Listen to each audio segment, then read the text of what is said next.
एक उत्पन्न करना है बुद्धि में। बुद्धि तो सबके है, बहुत तीव्र बुद्धि है, छोटे छोटे बच्चों में बड़ी तीव्र बुद्धि है, पर विवेक नहीं है। विवेक ना होने के कारण, सत असत का ज्ञान ना होने के कारण वो असत क्रियाओं में ही बुद्धि बढ़ती चली जा रही है।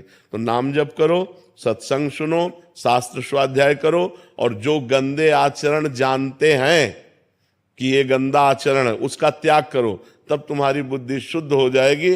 तब तुम्हें पता चलेगा ये मन की मांग है या मेरी मांग है। जो मन की मांग असत है उसे छोड़ दो, और जो अच्छी बात कह रहा है उसकी बात मान लो। मन सदैव गंदी बात ही नहीं कहता, मन कभी अच्छी बात भी कहता है। अच्छी बात कह रहा है तो उसकी बात मान लेते हैं, बुरी बात कहता है तो नहीं मान लेते हैं। इसकी क्षमता चाहिए।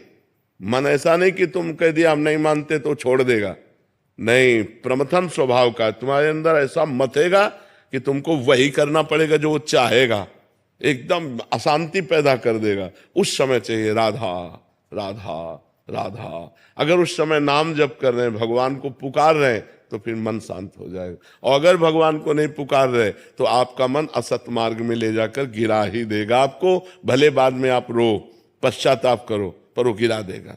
इसलिए नाम जप, सत्संग, शास्त्र स्वाध्याय और पवित्र आचरण।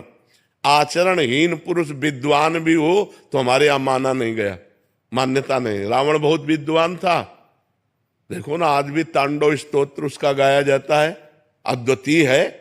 जटाटवी गलत ज्वल प्रवाह पावित स्थले, ये अद्वितीय है उसका रचना। अद्वितीय विद्वान था, लेकिन आचरणहीन था, भ्रष्ट आचरण वाला था। इसलिए हमारे यहाँ चरित्र की पूजा की गई, राम चरित्र, चरित्र की पूजा की गई। चरित्र ठीक रखो। आज चरित्रहीन हो रहा है समाज हमारा।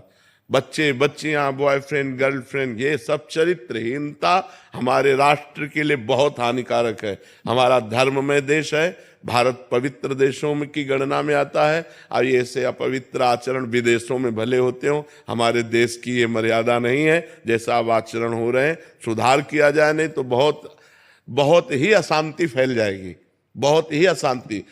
जितना गलत करोगे तुम्हारा मन ही तुम्हें दुख देगा और डिप्रेशन में पहुंचा देगा। कोई दंड दे न दे, तुम्हारा मन ही फाइट करने के लिए कहने लगेगा, तुम्हारा मन ही तुमको दंड देगा। इसलिए बहुत होश में नाम जप करो, सत्संग सुनो, पवित्र आचरण रखो। गलत आचरण जब होने की बात हो तो भगवान को पुकारो, रक्षा करेंगे।